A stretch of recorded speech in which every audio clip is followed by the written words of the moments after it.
All right, so let's get going. So I did formally introduce myself and my colleague Erica. We are from a local technology company called FireLogic. We're located out in Park Ridge, just next door to us on the west side over here.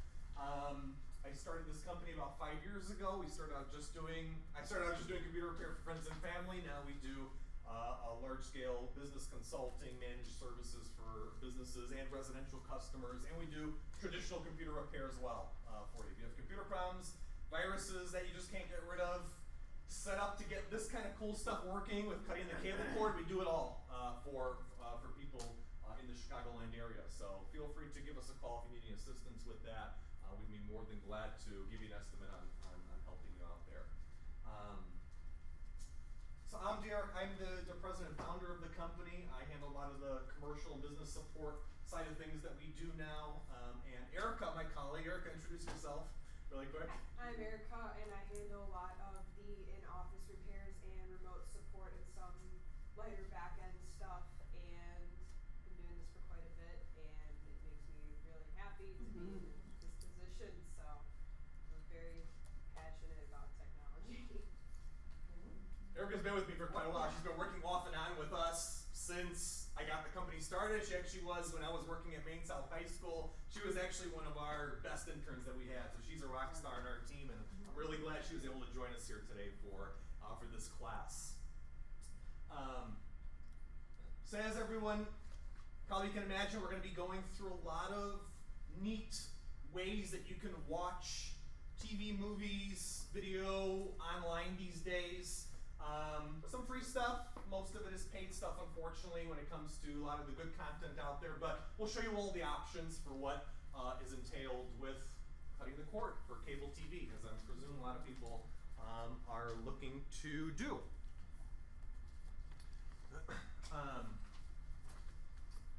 So the agenda that I handed out goes over the main sections that we're going to be covering for class today. We've broken it down into some common or conceptual, logical areas for you. So we're going to go over some basics, going over what you need to know before you dive into something like this, because I'm going to say right off the bat, cutting the cord is not for everyone, okay? And I want you to know some of the drawbacks and some of the positives that go along with it so that you're well aware going into this before you get started and start purchasing devices and services and things like that. Because there are some caveats to this that are not told up front.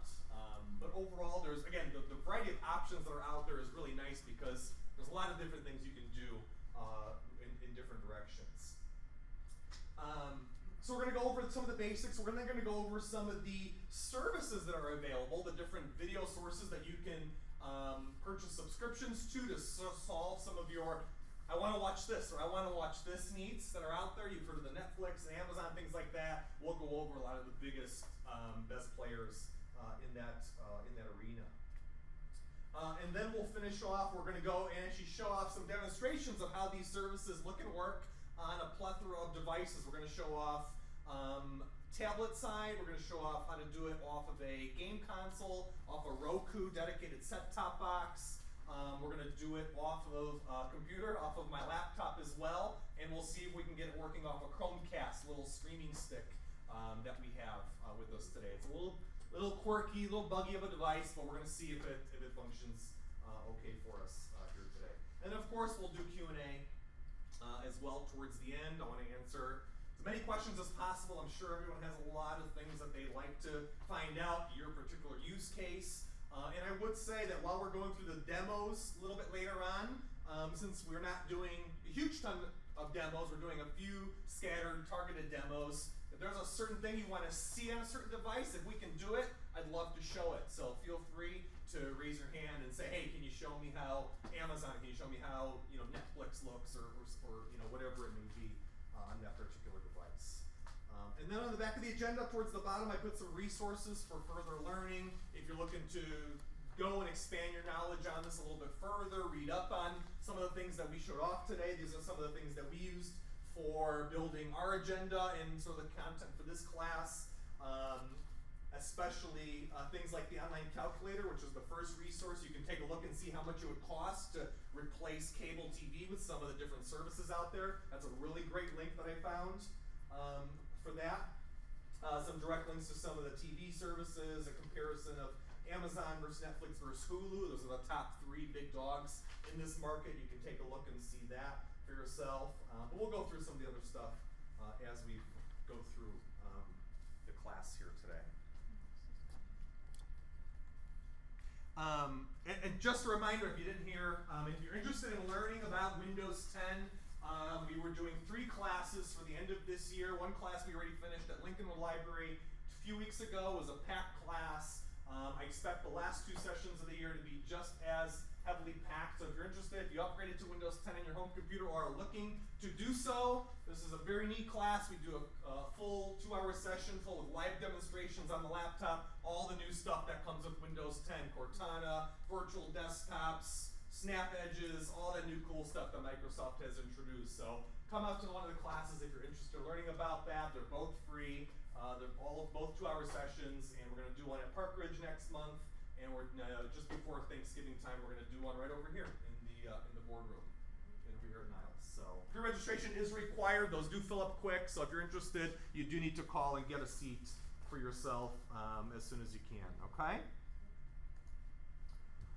All right. So I just want to push out to the audience and get a feel for what everyone is doing here today. I know could seem like an obvious question, but what sort of drove you to come out here to class today? What do you want to learn? What are you hoping for us to show off today? I want to make sure that we cover the necessities as we go through this today. Yes, go ahead. Being able to select more of what I want, not what's just comes with the package. Or I have cable, Okay. so the channels I get, I watch maybe 10 to 15% of them. Okay.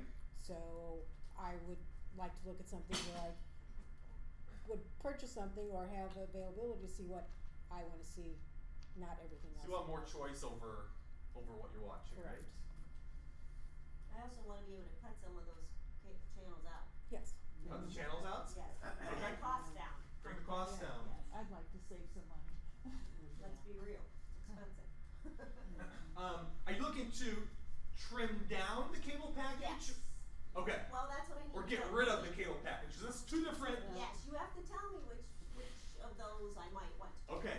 And we're gonna hit the crux of that discussion as we go through, especially on the introduction, because that answer depends on who you are, depends on what you want to watch, and that's the biggest thing that I want to make sure we get and hit home is that what you'll be able to do, what you'll be able to trim down at home is really dependent on your content viewing habits. Right. So because we'll go. You know, now we watch HBO a lot. Well, now they have the HBO to go. Is that something I can get instead of having the Chromecast paid? Okay. Something like that. Have that. Something like that. Okay. Okay. We're here because we explored options like at Best Buy with Fire Sticks, TiVo, Okay.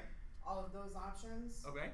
And we want to look at the right, I guess, equipment to purchase for us to suit our needs. Okay. And what are you guys doing now for watching? Chromecast, Xfinity. Xfinity? Okay. Yeah, So we traditional. have Netflix and those options too that our kids use on their Kindles and that Mhm. kind of stuff. Okay. We trimmed our cable bill by adding Netflix and eliminating boxes in different rooms. Okay. So now we're looking to cut completely. Cut completely? Okay. Interesting. So, which we've done in the past and gone with air and had movies. We just would rent movies. But we want more than just renting. Okay. Okay. Yeah, we'll definitely cover that when we get into the services section to show you what the different options out there offer. Some things can completely replace cable. Some things semi-replace cable. It's a mixed bag still today. Yeah. But again, we'll go over that once we get into the services Yeah, section. we saw that when we were shopping because there's Fire Stick, there's TiVo, there's all these Roku, there's all these different ones to purchase, and we were like, okay, but which And one? it's tough to decide because which right, one's the best you one? have devices which wipe the display and show the content. Then you have the services. Some services are available on some devices, some are on all devices. So it's a mixed bag. It's a tough Right. decision to make I sometimes. don't even know if all those devices are actually the same. Exactly. You know, or not. And that's They're what just we didn't different know that companies. either. And then we also wanted, and I don't know if you can offer input on this, but you can purchase Like, I think it's Fire Stick or Roku, one of them has it for purchase with a DVD player. Is it better to purchase it as just the box or to purchase it with the DVD player? Like, is there value in spending the $20 Well, I'll answer that. extra? I'll answer that right up front, and Erica, you can interject. You know, if there's something I'm missing here. But most of the set-top boxes that you're looking at, or we're going to show off today, other than the game console like the Xbox, they don't come with disc players of any sort. So if you want to watch disc-based movies, you have no choice but to get some That's kind not of a true, player. because Roku or Google Fire, one of those two, you can purchase with it's one box, but it has a DVD player integrated in it. I haven't seen that option In fact, yet. we That's just interesting. looked at it at Best Buy within the last Could be 6 brand new. I mean, there's a lot of new stuff coming out. I haven't seen that So, yet. but then So. the idea is there value? It's like $20 more. Is there value in spending the $20 to have it to eliminate more boxes underneath your TV, so to speak? You know I what would say yes, unless it wasn't a Blu-ray player as well. But just the DVDs. It is a Blu-ray player. If it is Blu-ray, $20 upgrade is a cheap upgrade to get Blu-ray Yeah. capability. So I would personally, if I were making that decision, I would say yes. I would. See, I that's would good upgrade to do advice. that. I would much rather have one box that would be able to do Blu-ray than have to get a separate Blu-ray player, right? Because you either have to have a game console that does it or a Blu-ray player that does it. And that Why was, not you know, eliminate- we were just standing there in that debate. Like, if you're gonna spend a little bit of money, do you spend a little bit more and have it all? You know, like, yeah. I'll tell you this, $20 is a cheap upgrade because a standalone Blu-ray player, I was just looking at them yesterday when we were sort of talking about this class. They start at like $130, $100. So We bought 20 one- versus 100. We bought one a you- few years ago for 80, and it's Yeah. been fabulous. Yeah. but- Yeah. So. And I hope you'll be able to compare kind of the content in some of these services. Like, why would I want Netflix versus Hulu versus So we'll talk about the Amazon a general little bit. nuances between each Yeah. service. If you want a Yeah. detailed comparison, the one link, where's my agenda copy? I did put a link, because that was something I knew people would ask. The third resource that I put, the link to, Amazon versus Netflix versus Hulu, that is a beautiful page you can go on and you can say, here's what I like to watch on cable. You can click on the channel logo and it'll highlight your options for what's on Netflix, what's on Amazon, what's on Hulu. And the more you click on, the more options it'll show you, and then you can get an idea of what you'll be able to get on the different services. Okay, good, excellent. So that's the best place to look, because I don't have it memorized of Yeah. all the different things. That is a much better resource Okay, thank you. for that deep dive comparison. Yes? Do you have to have a smart TV to do these things? Cause my, Just a moment. You can use a smart TV to do some of the things we're talking about here today. I don't like smart TVs, or let me say this. I don't like the smart aspect of these smart TVs. The TV Okay. themselves, they're perfectly fine. It's the apps they built into the TVs. I don't like the way they do it. And I'm going to explain why when we get into our next slide over here. And it's something I want everyone to know about, because I've seen a lot of customers get burned by buying just smart TVs and relying on the apps, and then finding out that, hey, I can't use Amazon or Netflix on that TV anymore because Sony dropped support, Samsung dropped support. That's why I do not like the smart aspect That's of what smart happened TVs. with me, the Samsung of 12, I didn't use it as smart until Yeah. recently, but it doesn't play certain videos, it doesn't wanna do things They're right, very there's limited. no updating, They're very, so really, very cut back offerings. So I would buy the TV for the TV's functionality and performance aspects and size that you want. I wouldn't buy a TV based upon the smart features it provides. I just wouldn't. It's not worth looking at. Yes. Okay, you are talking about all these different Roku and Netflix Mhm. and everything, but as a Comcast, provider or so whatever, I have to go to the modem, their modem, and everything else, those boxes, because it has to be digital and everything. I'm trying to eliminate everything of this. If I can have just one of this, so I don't have to have a Comcast. Well, I'm glad you bring that up, and that's something we're also going to touch on in the next slide is, okay, so if you're going to cut cable back, you still have to have something. Something still has to provide the pipeline to give you what you want, and that's going to be your internet connection, right? So you can cut out the cable TV side of it, but you can't get rid of the landline internet side of this. You can't just get rid of everything. Something has to budge. So while you can cut the cable TV side of your bill out, you still have to keep some kind of landline internet service. But Because what these I- services rely on a very fast and stable internet connection. What I'm saying, I have a 5 television in each room. Yes. And there is this cable box which is $3.95. So you're talking about 5 of them. It's its amount, you know. Yeah, so in that aspect, yes, you could potentially get rid of the cable boxes, but if you want to have something be able to display on each TV, you need to have some kind of device that can push to the TV. Something still has to be able to connect to it. Right? It doesn't have to be a cable box you rent, but it could be a tablet you connect to, it could be a game console, it could be a little Roku like we're going to show off a little bit later. So something still has to push the But signal is to that it. Roku would be, can I use the Roku for all 5 TVs or not? You would need a. You can move it. You can move the Roku if you want to. So it's really not that, Well, that's why I'm saying, what kind of convenience are you looking for? If you just want to sit down at every TV and turn it on and watch it, you need a Roku for every TV, right? But if you just want to save the most money, you can do what Erica does, move it across the different TVs that you use and just have a cable that's sitting out for it. So, But isn't that what you can use Slingshot for too?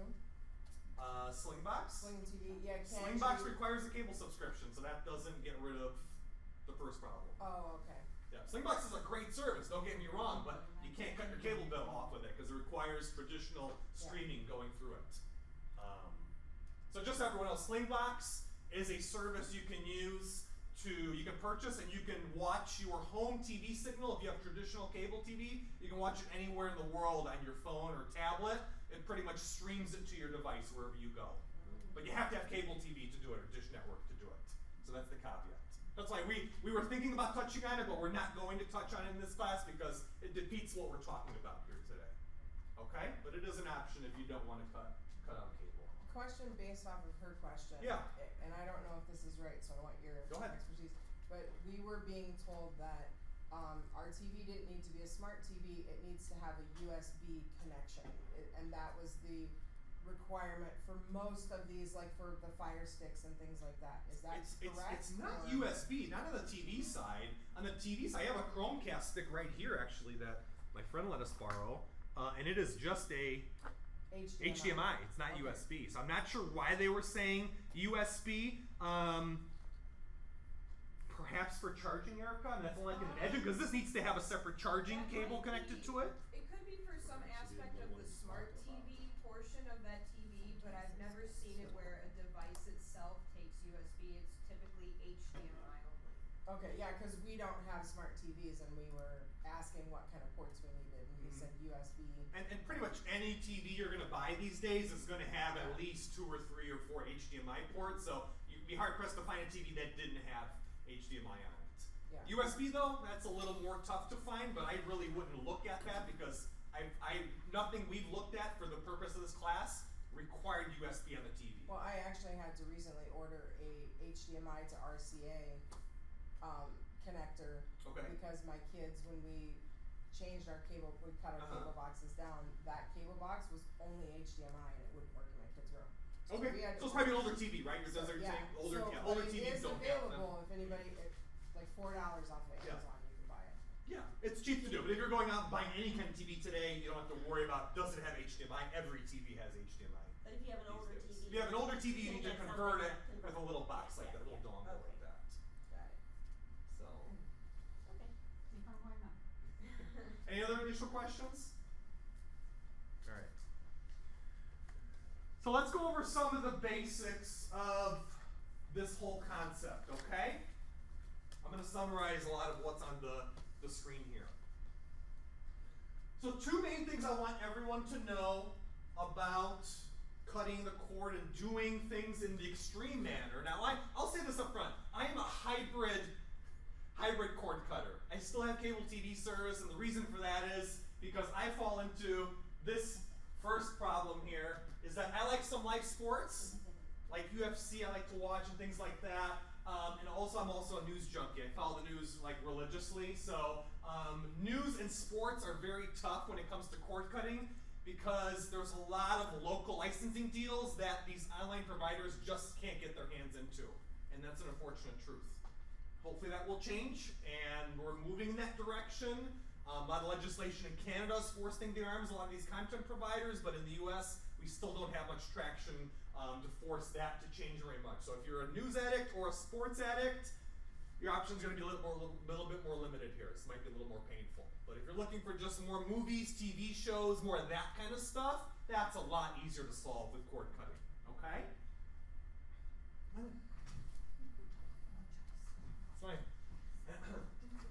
The second thing is, cord cutting doesn't always save money, right? So we're going to go over some of the different services, especially if you want to tie in something like a TV streaming alternative like Sling TV or PlayStation Vue streaming TV plus Amazon or Netflix or Hulu. There are combinations where you might be at the same amount or more than a cable bill, right? So it's not always a cost-cutting measure here, right? Your choices are going to be brought in, but it doesn't necessarily mean that you're necessarily going to drop your costs. It all depends on what kind of content you want. That's the whole crux of this discussion, is how much of the pie, the buffet, do you want to have access to? If you want that $300 cable package buffet, you're going to have to stack up those services that's going to give you that, and that's where that cost starts to run away on you.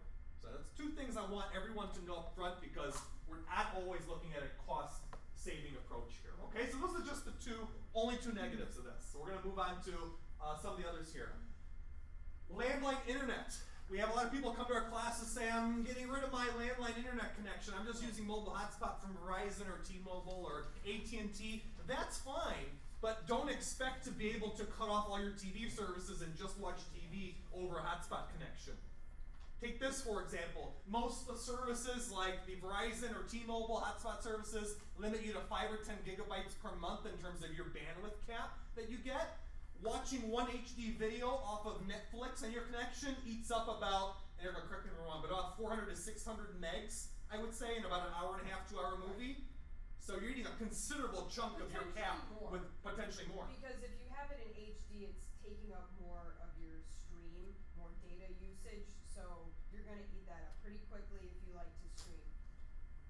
And then you can get charged with more. And that's for every person that's streaming. If you have a family with kids, every person eating off that connection is, you can multiply that times 2, times 3, times 4. So it adds up very quick. I wouldn't consider a full approach of cutting the cord if you do not want to keep your landline internet. A lot of the times, it'll just charge you for it and it won't say anything, because in your contract it might say, if you go over the limit, we'll automatically add 5 more gigabytes or 1 gigabyte of data, and it'll still charge you that $5.99 or whatever. It's like bank overdraft for your internet connection. They just do it because you have to do it, otherwise your connection is going to drop on you. So that's one big thing I want people to know. So if you're going to do this, having a good stable internet connection with good internet equipment is the best way to make this a good experience. Now, do you have any information? I heard, actually I read an article online about that Xfinity is one of the companies that's talking about going to a la carte channel services.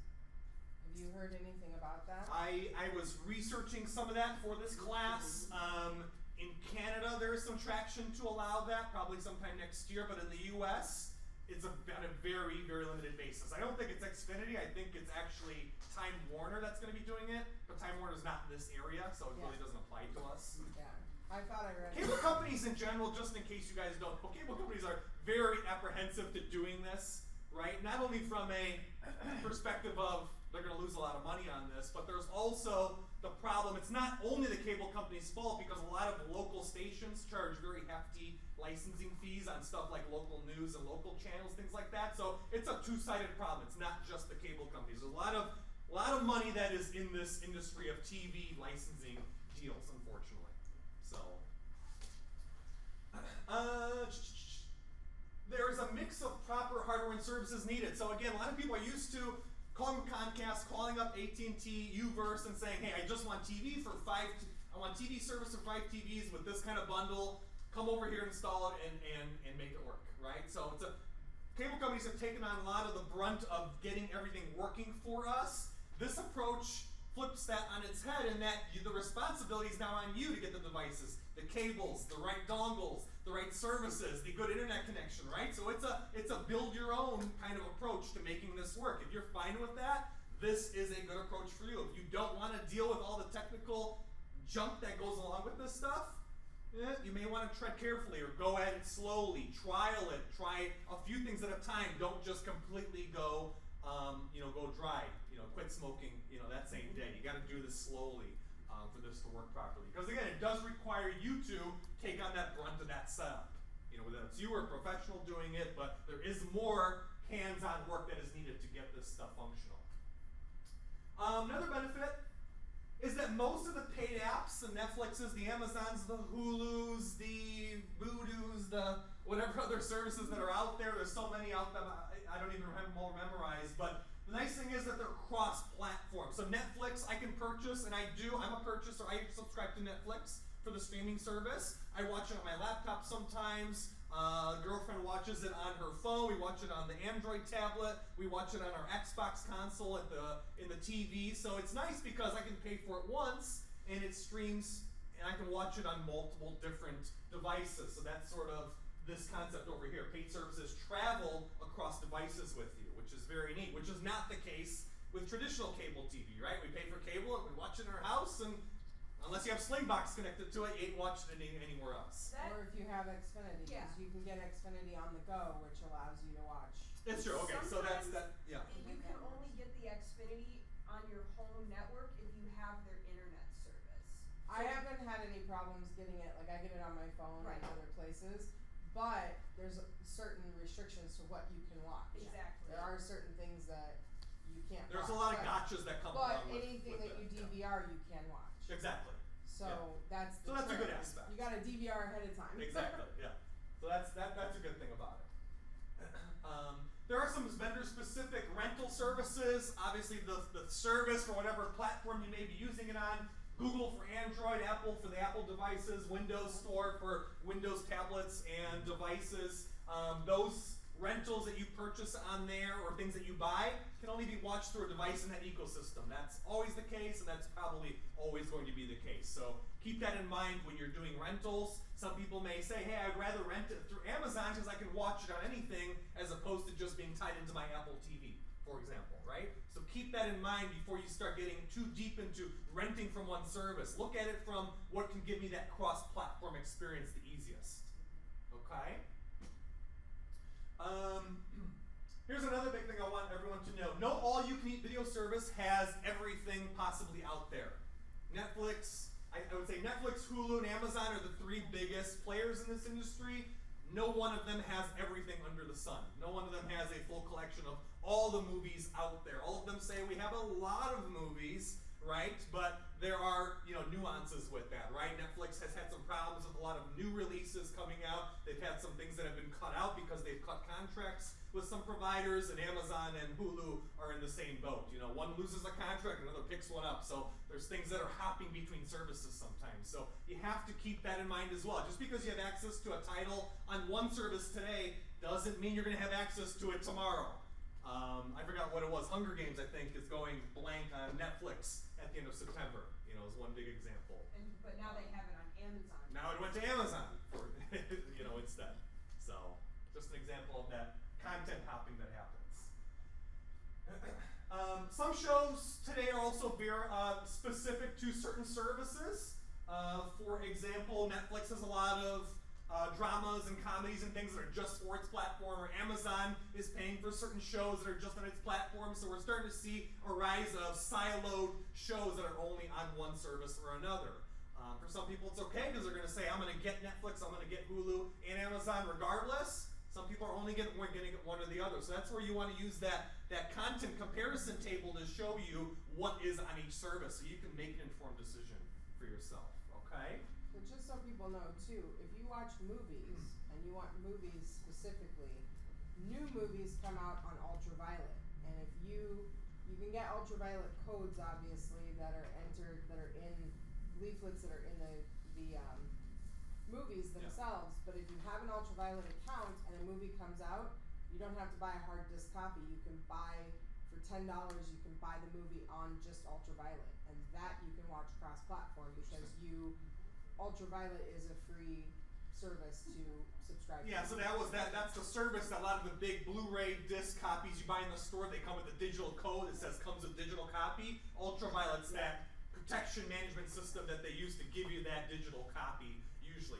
So that's a nice service, especially since it's cross-platform as well. We didn't even look at that. And you can for our purchase class. on there too, which I didn't know until I didn't know that either. I thought it just came with the hard disk copies. Once you have it entered in on your system, because we use it on our Xbox, the other day, my kids were looking for something. They go, we want to watch this movie, and we didn't have the code for it. Sure. But I could buy it for $5. Interesting. So then it was ours, and you can take it anywhere, and it's always yours. It doesn't expire. Yeah, So, that's really neat. so if you're a big movie watcher, that's a great way to go. She's increasing us.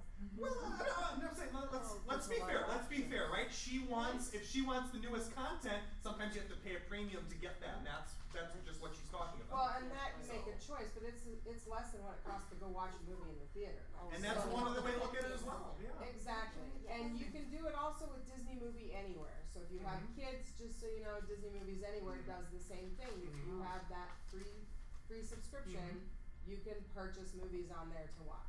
Okay. So like Cinderella just came out, you can purchase it for $14.99, but it's yours all the time across everything.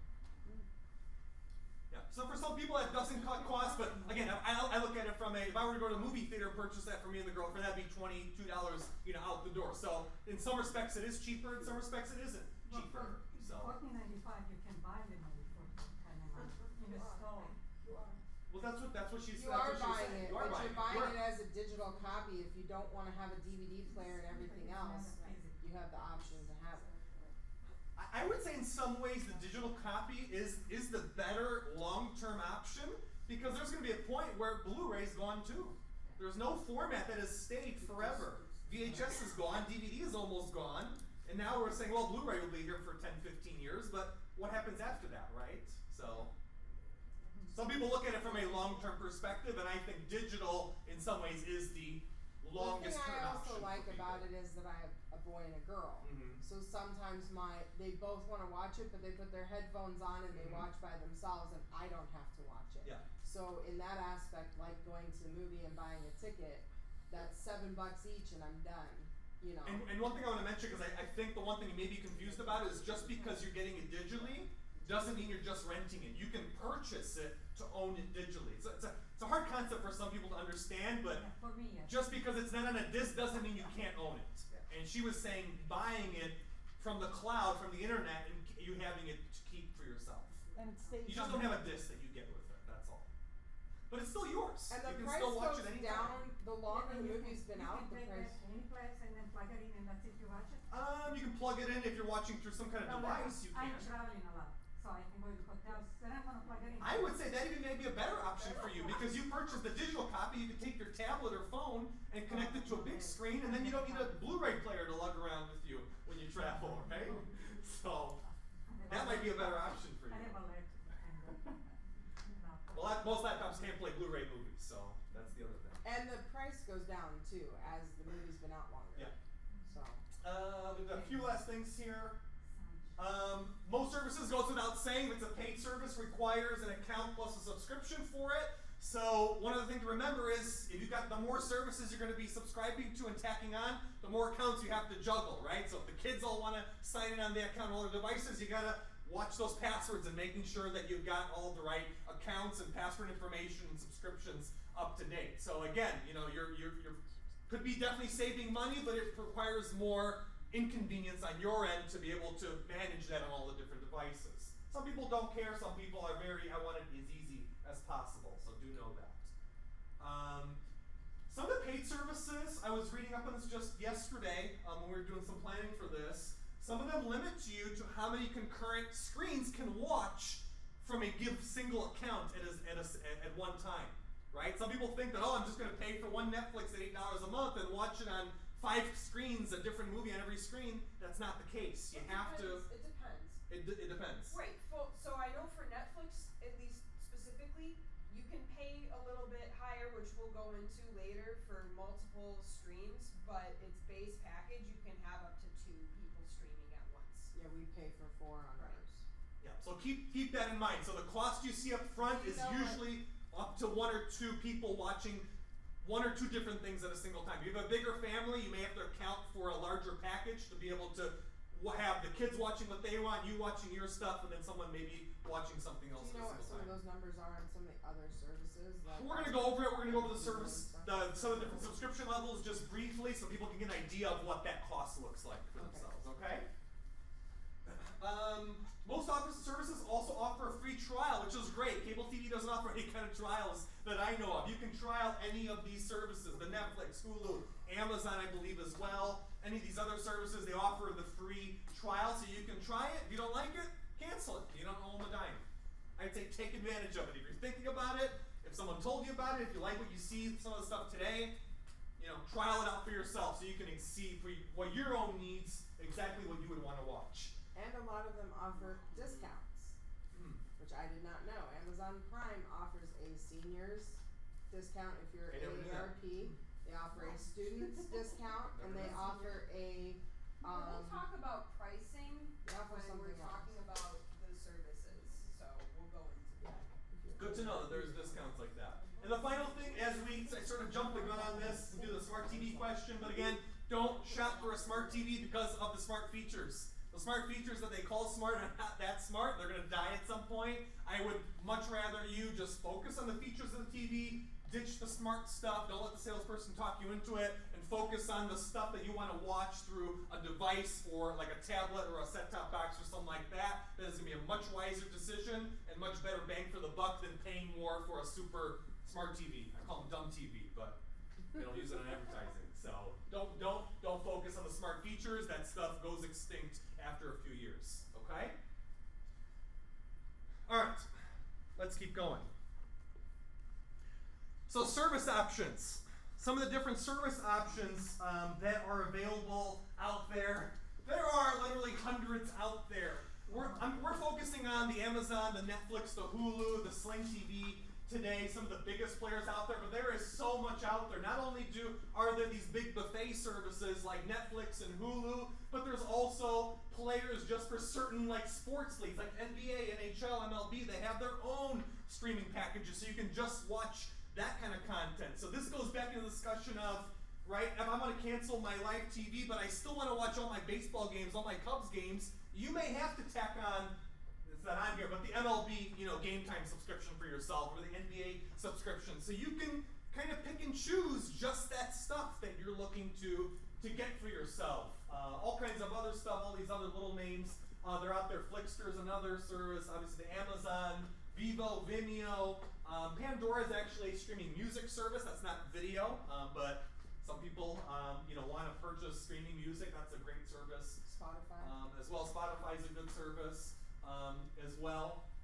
So there's a lot of options out there. And again, all these services are not necessarily available on every single device you want to use. That's the biggest thing that I would keep in mind when you're going out and looking at a device. I would first find out what services there are that you want to subscribe to, that you're interested in, and then base your device decision around that. That's why we structured this to put devices last, because they shouldn't be the things that lead your discussion.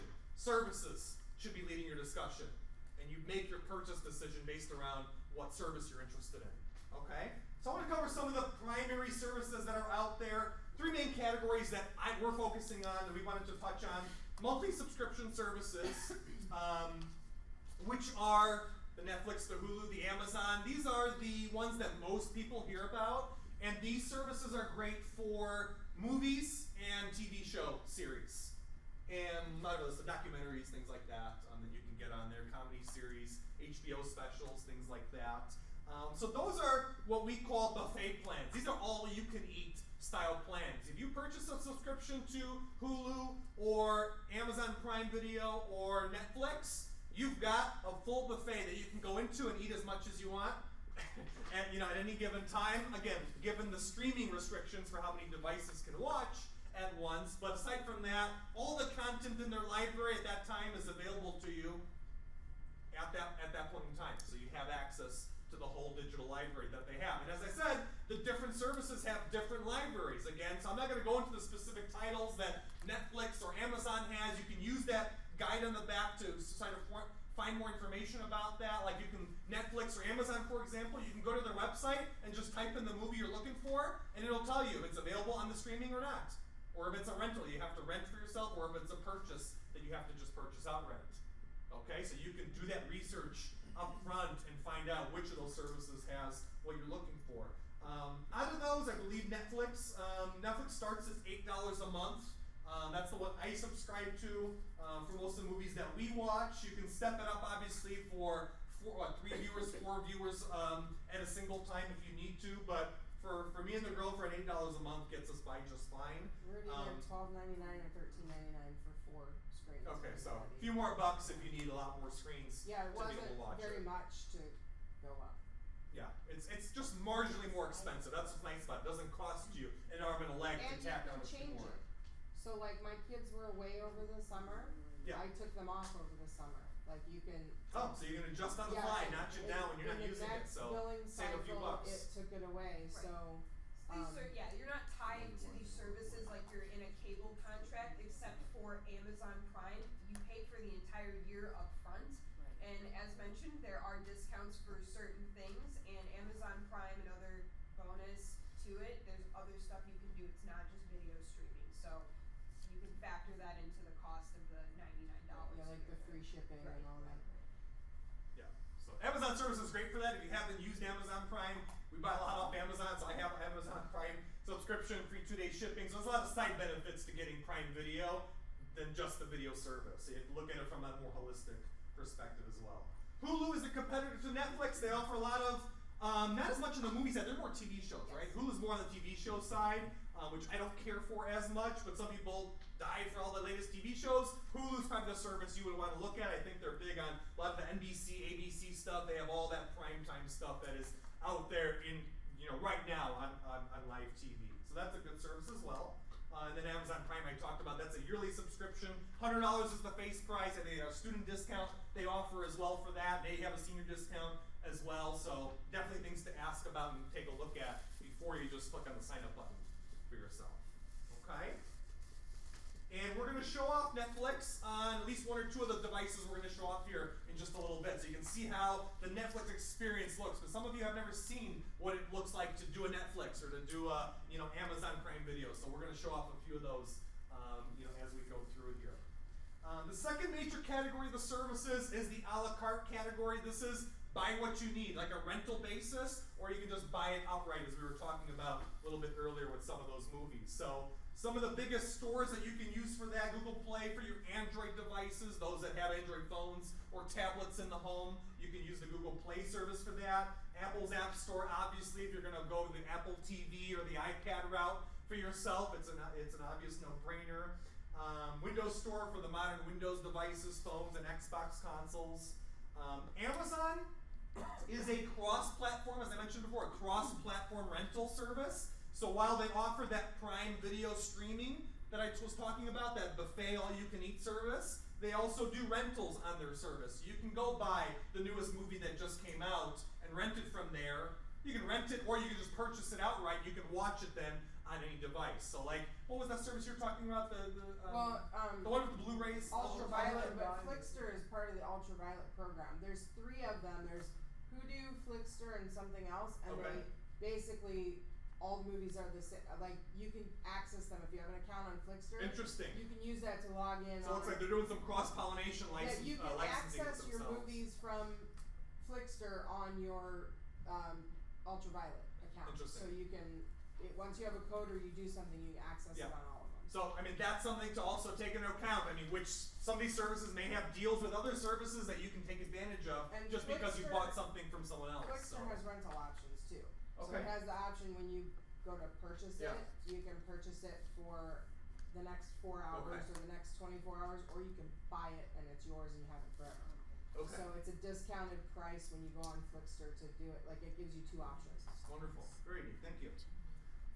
The Roku, little Roku device. We're going to show this device off. It's going to be one of the first things we show off. It's a literally a hockey puck. I play hockey my whole life, so I call it the hockey puck. It's a little hockey puck you put underneath your TV, and this will allow you to use majority of these services that are up on the screen here, if not all of them. Roku, a lot of people say is if you don't want to go with a powerful game console as your box, the Roku is probably your best all-inclusive option for streaming services because they have the apps, almost every app that you can imagine on their little device. Is So there an Roku's very advantage good. to that versus the sticks? Because now all these are available via stick versus. It's a good question. Let's wait to the device section because I'm going to talk about that, Okay. and I'm going to tell you why I don't like the sticks that much. Okay. We were trying out me and Erica trying out the Chromecast, which is Google's new streaming stick. Very buggy, very not user-friendly in my experience. I don't like them a lot. They're an option. I heard the Fire TV is a little bit better, but I don't like the sticks. But good to know because was. I wouldn't get a stick. If I were buying today, I would buy a Roku or something like that. I would not get a stick option. But I'll go more into that in just a moment. And then YouTube, the one best free option here, if you don't want to pay for any service and just want to watch random stuff, whatever you can get your hands on, YouTube. YouTube is something that's been around for almost a decade now, and they have so much content out there. It is the #1 spot for free videos, and YouTube has an app on every single device out there, including the Rokus, including the Xboxes, and every major phone and tablet. So if you want free, YouTube is going to be your best free option, You can by and also large. rent movies. You can off of rent, yeah. YouTube, and you can do that off of your phone. I just checked it. You can do that on your computer or any other. I'm pretty sure you can do it on any other YouTube application. So if you have an iPhone or an iPad or whatever, you can have that option to just rent it. Yeah. And YouTube again is also like Amazon, it's cross-platform. They don't limit it to one single platform. Well, they got a little spat with Microsoft, so not so much on the Windows side. But on the Apple and the Google devices, YouTube is fairly cross-platform these days. So good free option.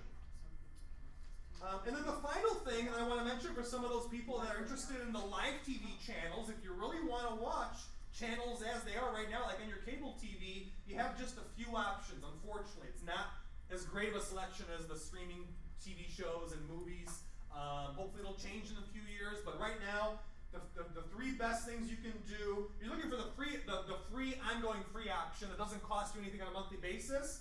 You can get an over-the-air antenna, right? So those old antennas we used to have before you got cable TV, well, that is kind of back, and you can now capture those signals with a little antenna that runs about $15 to $35 at the store. You get full HD channels, and what's nice is since the digital transition that was forced by the federal government back in 2006, 2007, we now have like 3 or 4 times the amount of basic channels because every major channel network has sub-channels now, HD channels. 7.1, 7.2, 7.3, 5.1, 5.2, 5.3, and on. So now you have more selection on the free side. It's not stellar. It's good enough to get you by on the basic stuff for local news, the big events like the Super Bowl, the Oscars, the Emmys, things like that. So that is a good free option if that's what you're looking for. There was a question I saw in the back. Go ahead. What's the reception like on, I've seen these flat antennas for TV, over-the-air TV. It's usually just fine. If We you're talking have about the one, urban, it's good. if you're talking about the urban Chicagoland area, suburban area, unless you're talking about like past Woodstock or places like that where we're further out, if you're in the vicinity, the good 35, 40-mile radius outside Chicago, maybe a little bit further, I wouldn't worry about it. The signals are so strong out here. So we have one, we love it. Because we cut our cable boxes Yeah. in some of our rooms, and in our living room, that's all we have for TV, and we get fabulous reception.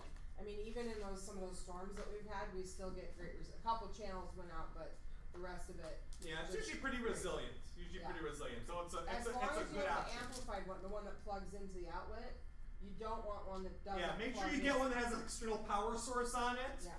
That you can use because otherwise you're going to get very weak signals. It has to have its own power supply, so it can have that full transmission back to the all the TV What channels. do you mean by it must have its own power? A little AC adapter plugs into the wall. Oh, Like your cable box. yeah. Some of them don't have any kind of power. They like use the power from the TV for themselves, but there's not enough juice in a TV to power the antenna. That's the And what problem. do you call external TV? I mean, It's external called, I think they call it external HD antenna. I believe so. If you just go to Best Buy and say, I want to watch the free HD channels, local HD channels, they'll show you which antenna that you need to get. Okay? So that's the free option. Okay, that's for the locals that are out there. That is not cable channels. You won't get any cable channels on that HD antenna. So I want everyone to know that right up But front. you get a lot of channels. You can get a lot of channels, but you don't We get the like cable ones. 80 channels. I mean, it's like a lot. There's quite a lot. Yeah, I mean, my mom uses it. She's never had cable in her life. She never will get it at this point. And I watch it when I go over there. I mean, there's a lot of junk that's on there, but for her, you know what? It's good enough for her. So, okay. The two options that give you cable TV channel streaming in an internet service are the two first ones under live TV that I put on the agenda. The first one that I have toyed with possibly getting is called Sling TV. Sling TV is a service that has taken a subset of cable channels. It's actually a service run by Dish Network, and for $20 a month base package, it's probably like 25 or 30 channels. You can watch a decent majority of what's on basic cable TV right over your computer or tablet or set-top box for yourself. And that pulls the live TV channel. Just as if you were to flick through cable TV, it's those same channels you can watch through that service. Now again, your internet connection has to be pretty decent as they stream in a pretty good quality. But again, if you're looking for that live TV experience, Sling TV is one of the first things you should be looking at as a potential option. So you don't need a cable subscription for You that. don't need That any cable is- subscription. You just Yeah. need some kind of internet connection for that. And they have tack-on add-ons that you can do. That's the same basis as PlayStation View, which I'll talk about in just a moment. You can tack on HBO for another $15. You can do a sports package for another $5. You can have a kids package for $5. They have a news package for another $5. So you can stack on. For some of those people that are asking about how can I choose what I'm getting from my cable selection, this is about as close as we're coming right now to fully choosing what you want. There's no such thing as picking the channels, the exact channels you want, but this gives you packages that are reasonable. Are these for packages people. similar to the ones that you get, like Xfinity has like the kids package where you get the, If you go on the Sling You TV get the website, they Disney show or you a you get breakdown the- of all the channels you get in each package. It's a similar kind of concept. It's a little more access. Every add-on gives you more access to the buffet and on and on for yourself. But it's a good service. We've got one customer that's moving his office to Sling TV. They're going to be broadcasting Sling off of a Roku box to an office TV in the front of their office. We're setting that up right now for them, and I'm actually going to show off Sling TV at the end on my laptop because we've got access to their account right now. So I'll show you how Sling TV looks in terms of what is it, how does it work, what does and it do. is that a no contract service too, like where it's? I believe it is. I believe you can so cut anytime you want. Equipment and then you can just add on or drop You on. can cut on or drop at any time. Yeah, I don't think there's any long-term Do contracts. you know how much the equipment is? Well, the equipment is actually, you can watch it across many different devices. Xbox, the app is on Xbox, the app is on Android, the app is on Roku for sure. So it's available on most modern So streaming it's devices. not like Roku where you have to go buy the box. You can use it, like we have an Xbox, we can use You it. can use it through the Xbox for yourself, correct, yeah. Yes, Hey, the pay services, Yeah. Netflix, are all on demand, right? So there's no need for a DVR. yes, all on demand, you're right. But these But Sling you're at the TVs. behest, of what they're having in their library at that time. No, I So keep understand, that in mind. but presuming that that's there. Mhm. But the live streaming, you're got to go back to the DVR if you're not don't Well, want to here's watch the it problem. at 10 o'clock. As far as I know, you can't DVR any of these streaming That was my services. question.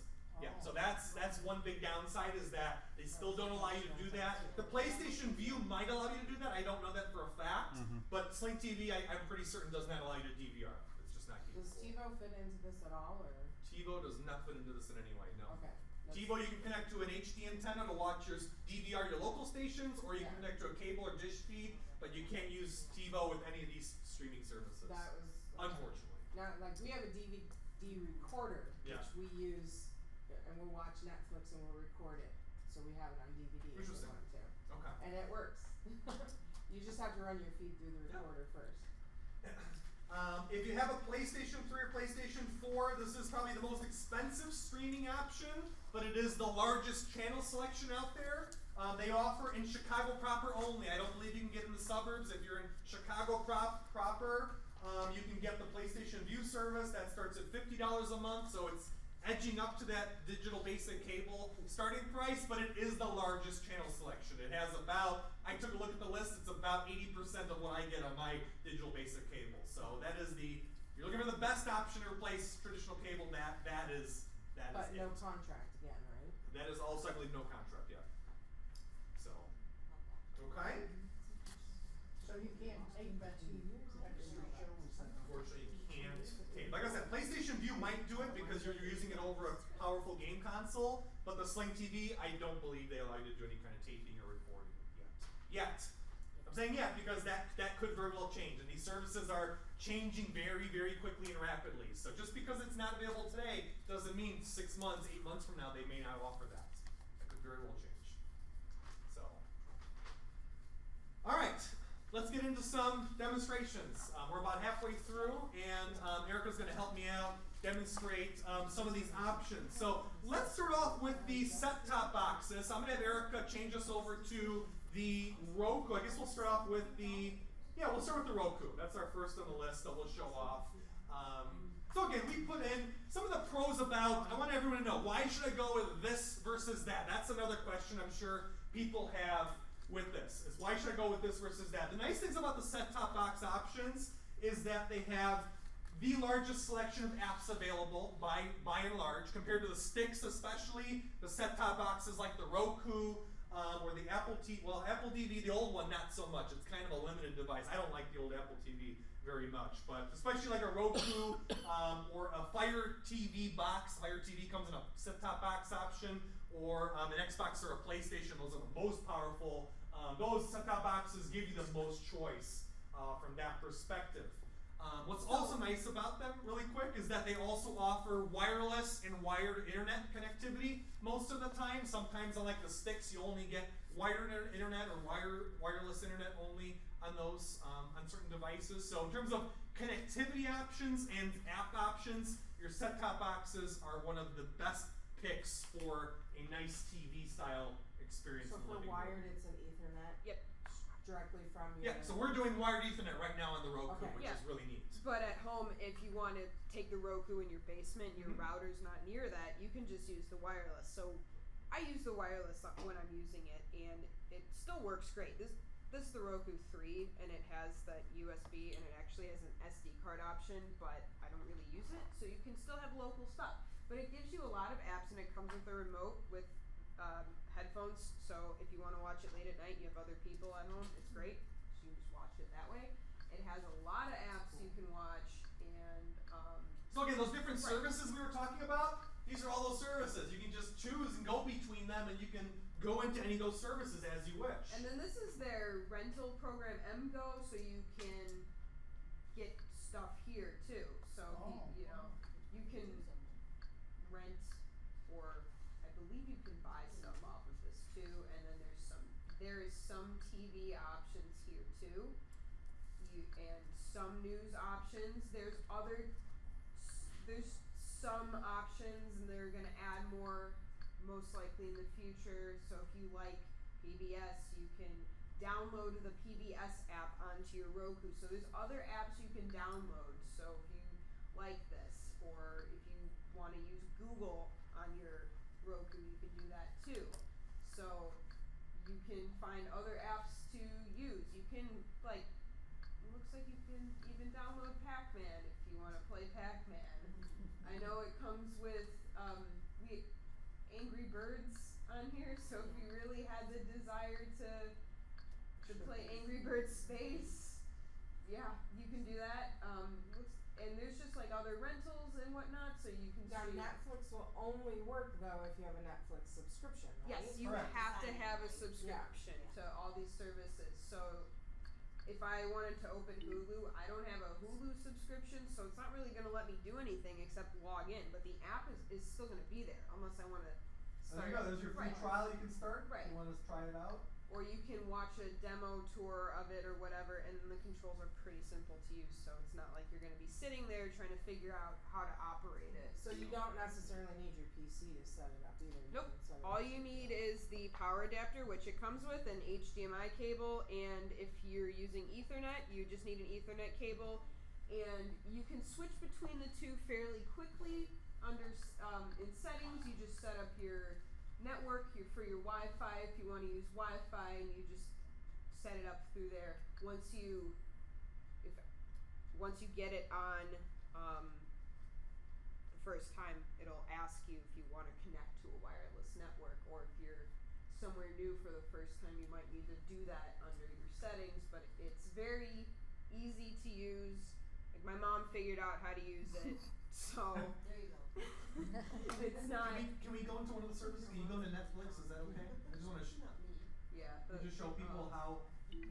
I just want to show people like how this Sure. experience is this, because no one has seen how this looks. So my sister logged into Netflix here, and if I just open that up, I can look at. So now we're actually in the Right. Netflix service. Now we can see the full selection of what Netflix has to offer. We can search for stuff. We can see some of the trending movies and things that they have on the service. And I'm sure we could try one and see how it, show everyone how it plays. And sometimes it'll tell you if there's new episodes and whatnot. So Now, how long long do they have those episodes on? Is it like weekly? It depends on what their contract is. Sometimes they update it to the most recent, but it's not instantly like when you're watching cable, the new episode comes out every week or whatnot. Yeah, some of the biggest shows like the Game of Thrones, all the big players, they have deals where they can't go on streaming for like 3-4 days out until 3-4 days out or so, or a week out. So that's something to keep in mind. You will sometimes have to wait a few days for it to come on the service. Well, and and that's some of just them you have to wait till the season's over, until the season sometimes you goes gotta wait till the like this, season's over. yeah. So it just all depends what kind of deal they have. But I found, just if anybody does not have Netflix and you look at it, when we got Netflix, I was like, oh, there's not going to be enough to watch. There's so much to watch, you couldn't watch it in your lifetime. And that's what I always tell people. They say, well, it doesn't have all the latest, newest stuff. Well, if you haven't seen it, it's still new to you, so there's always something on there to watch. I'm finding that I'm enjoying, and I'm watching, 5 seasons of them or whatever. So it's a great way to peruse stuff you would have never found on live TV. That's one nice thing about it. Would you demonstrate the search function too? Like if you were looking let's for search something something. What do you want to find? What's something you want to search for? Let's see. See if they have Big Bang Theory. Love that show.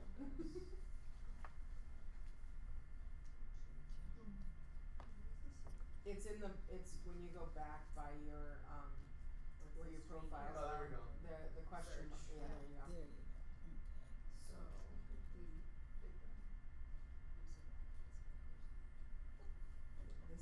You can search by actors too. So as you keep searching, it narrows it down to just the results that have the words that are in it. That's why it's changing consistently every time we put a But letter there into is, it. you said by actor and actress, there is a function that when you pick a movie or show that has a certain actor or actress in it, you can actually pick that actress and it'll show all the stuff they're in. I'm I'm not used the Yeah. search function because I watch all the same shows when I did use Netflix, so it was pretty easy for me to just find what I wanted And look at that as well. Right. Even if it doesn't have Big Bang, it knows you're searching for Big Bang, but look what it says, titles related to the Big Bang. Things you may So like it looks like compared to Big Bang. And looks if like you Netflix watch doesn't something, have it it. also has on the first level, it has suggestions. If Right. you like this, you may like this. And that's, my kids find a ton of movies Yeah. they like that. It does a good job of curating for you based upon the things you like to watch. So that's one great thing about these services. Yeah, and it's created this endless Now this is library. Want to try playing one? Really quick, Erica? Yeah, play something. Just show people how the playing experience looks.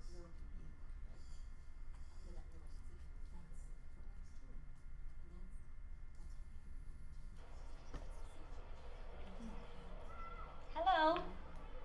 Hi. My name is Leslie Nope, and I work for the Parks and Recreation Department. Can I ask you a few questions? Would you say that you are enjoying yourself and having... And then you can pause it, you can put in subtitles, you can change the audio if that option's available. Sometimes they have other subtitles or in other languages, but I only watch it in English, so. One fun, thing, having a moderate amount of fun? one thing I wanted to say really quickly, when you were talking about the sticks, like the Chromecast stick versus the set-top box, especially like the Roku or game console, what we found, if you go online and read about what people say about the differences, one of the biggest things is that performance, when it comes to how quick do things change when you're going between titles or fast forwarding. The Roku, the game consoles are much faster than the little sticks, the Fire Stick or the Chromecast stick especially. They're very sluggish, they chug a little bit, and that's just because they're so small. The smaller you go, the less horsepower it's going to have, so you can't go too small. And that's one thing I don't like about the sticks is that they're too small and they're underpowered, and they tend to chug when you're going through and doing things. And it's going to annoy you the more you use it, so that's why be aware of that before you buy a little stick. I would say that the Roku and other set-top boxes are probably best for your couch experience. So if you just want to watch Parks and Rec all day on Netflix, this is great because you don't really have to do anything. All you have to do is turn it on and go to Netflix, and it's right there for you. Now these don't have commercials or? No, Netflix does not have commercials. Wow. So Erica, so to get back to the streaming thing is, so what we're doing here for the amount of whatever, I don't know what it's called, but as it streams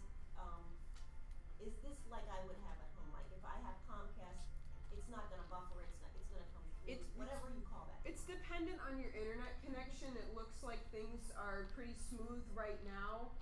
Sometimes if you're in a bad Wi-Fi zone or you have a lot of people streaming at once and your internet's not that great, you're not gonna get that. Looks like we're streaming in HD right now because the internet's behaving, but It'll throttle down the quality based upon how good your internet is. So Yeah. sometimes you might see a few blotches come up if the kids all start downloading games or something. Right. It'll notch it down and then crank it back up as the pipeline opens up for you. like when we had DSL, it was just a nightmare trying to watch anything on Netflix. But when we got a cable internet service, high speed was So it much has to be the faster. regular high speed, the Yes. one they always give you. It's Right, gonna and be again, low. a lot of this stuff is very dependent on your internet connection. So if you don't really care about HD, then you can watch it in standard quality. But I like watching it like I'd be watching it on my TV if I had cable and whatnot. But I mean, I don't have great internet on my phone, and I've watched Netflix on my phone and had a couple times where it buffers, but for the most part, I can watch. it's just very And dependent. then when you're watching on Very such a dependent. small screen, it's not broadcasting in an HD like on this. Small screens don't need that because they're so small, but you'll see it on a big screen TV. Yes. The differences if your internet's But I'm not just great. talking about the internet difference. Like Netflix does have a good platform that it By all tends means, to yes. run Yes. even without having to. These services, buffer all they're that. constantly improving on delivering you the content because it's very frustrating to start watching something just to have to pause it to wait for it to load. We're pretty far down the line in terms of technology, so they're just delivering a better experience. Like right now, it's great. If we had that issue happen, Yes. it would be a matter of speed, and that's what we would ask about to fix it. We would bump up the speed. To your internet provider. Or we could call Usually, I would say usually because some people mistake internet speed with bad Wi-Fi equipment in their home, and I've seen bad Wi-Fi equipment cause more headaches than the internet pipe that they had. So it depends. I'm not gonna say in all cases. In general, yes, but sometimes if your Wi-Fi equipment is so old and bad, and you're in a very congested residential neighborhood or condo building, the Wi-Fi could be killing you, not the pipeline. So Keep your that best in mind. bet. What is the price of the Roku? The price of a Roku goes from $50 to $100. This is the newest one, the Roku 3, and that was about $100. And you can order that online, and I think you can buy it in stores. There's a lot of different options depending on what you want to do with it, but they all, at the end of the day, they'll let you do the same thing. So Do you have a different Roku boxes, or this is the? this is the one we brought in for the demo, but they're all very similar. So they're still. And this is the highest end Roku, I believe. This is the highest Yes. end that they get. I like this Roku 3. It's cost effective, but it's still very good. You can buy them like in packages. Like I think there's a box where you get 2 of them. But like it's Yeah, so instead of buying one at 100, you buy 2 at 170 or something like that. Right, and you just can go on their website and there's a bunch of different options. So if you don't want to spend $100 or you like the stick option, which is very similar, You just say stick is not good. it depends on what You you're can go the using. stick route if you want to go the cheapest, way, but I wouldn't do that. I would say spend a few more bucks, get a Roku. It's not very big, and it doesn't interfere with anything like a big bulky cable box, or if you have a gaming system. But remember, this does a lot of other things, so that's a little bit different. This is basically meant for streaming, and that's kind of how I've always seen it.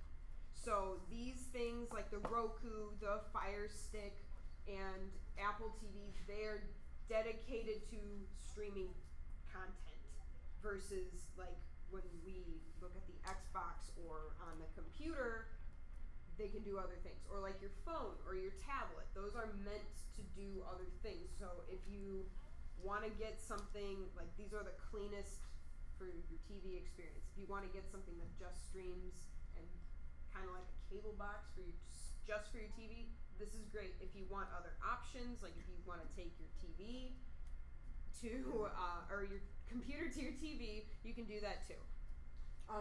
This is bouncing off of what she was talking about, bandwidth. Do you guys recommend, like we just recently purchased an amplifier for our Wi-Fi in our house. Do you recommend that when you're using something like this, or no? I've got a lot to say about amplifiers. I don't like amplifiers, and I hate that the industry is selling so many of them. you can't re-amplify an already bad signal. I'll say that much. And the problem with amplifiers is that it's just pushing a bad signal along further down the road, kicking the can further down the road. Yeah, let's switch over to Well, Xbox. I mean, We'll we show have that. a good signal. They measured our signal. Yeah. Our issue was we live in a brick house, and Mhm. they're between going to the basement, the brick and everything in between. But I'm was saying the causing- reason people want to amplify because they don't have great signal hitting a certain Gotcha, spot in but their house. we had great signal. We just needed. I mean, we have great signal in our upstairs. We needed to make it much better downstairs. So what I usually say, even though it's a little more expensive, is to say get another access point is what's called. It has a dedicated line that pushes signal in another direction. That is the So split best it, way to right, do it. Split it where it's coming into your house so that Exactly. you have. So Exactly. you put another router. It costs in more that money, spot. it's more labor to do, but it is the best long-term option, and you will love it much, much more. Okay, So- that's good to know. Yes, that is. So it's a range. Amplifiers are short-term band-aids. That's usually what I see. Well, I Yes. still have the receipt, so maybe I'll just. You might want to go take it back and just get a regular access point for yourself. Go ahead. Before when you mentioned, are you limited on all the boxes just to their apps as far as streaming? So in other words, could she have gone to CBS.com to look for Big Bang, or can you watch can't. ESPN Do you have 3? like a web browser? Does it have like a web browser that you could use? Well, could you watch ESPN 3 through this, No. or do you have to You still stream? have their apps, and that's. Okay, so like for her, if Right. she couldn't go to CBS.com to You- find Big you're The Bang. only two options to do something like that would be obviously through a computer Yeah. or through a tablet, like we'll show off the Android tablet. You could do it through the tablet. But those you're going to use your like Chromecast or whatever to. Not necessarily. Get it You onto got the- arcade, we're going to our tablet here, which works great. So- But how do you get it from that device to your TV screen? We'll talk about it when we get to Yeah. the tablet, Fine. okay? So, just as a side note, we're using HDMI with this to connect, and we have an internet connection. Obviously, we can see Xbox is a lot more than just TV, but you can watch videos and watch TV apps. You can play DVDs. Is this one on Blu-ray? No. Is that You the need the newer one. You need PlayStation? the PlayStation 3 and 4 have Blu-ray. Yeah. So you can still buy stuff. You can search for TV shows. Let's do Big Bang again. Oh. That was easy. Yeah. It's a very popular TV show. So it looks like it'll search for it. You might be able to do it off of this. So you can purchase it. It looks like from here you can kind of get a lot of different options, but this is also a lot more robust, and it does a lot of other things, and it's a little bit higher on the end of the spectrum. I don't think it would, if you just want to stream, I don't think buying an Xbox is that great of an idea. Yeah, because the cheapest option, even refurbished, is over $200. Oh yeah, absolutely. So, but But I'm saying, if you have right. kids in the home that would want to Yeah, play we- the Xbox, Yeah, we have and you one. need a DVD player, and you want to stream, I mean, it's an all-in-one, truly an Yeah. all-in-one kind of device. And so. it's great video quality. Excellent video quality. It's Wii very U good. also does. You can also stream Yeah. through Wii U, but it's not as good as the Xbox. Yeah, the beefier, the bigger the box is, the more powerful it's going to be, the longer it's going to last you in terms of usable, performant life in general. So, We can go to Netflix. Go to Netflix off here, just so people can see sure. how Netflix looks. Go under It's under My Video apps, Apps. Oh, Yeah, My Video Apps. okay. And then you can see there's not as many options, and this is the little older Xbox, so it doesn't have as many. It has some of the bigger, more popular ones, but it has still a pretty decent selection. YouTube and Amazon Prime Video. We use it a lot for Netflix. We watch Netflix a lot off of this, so.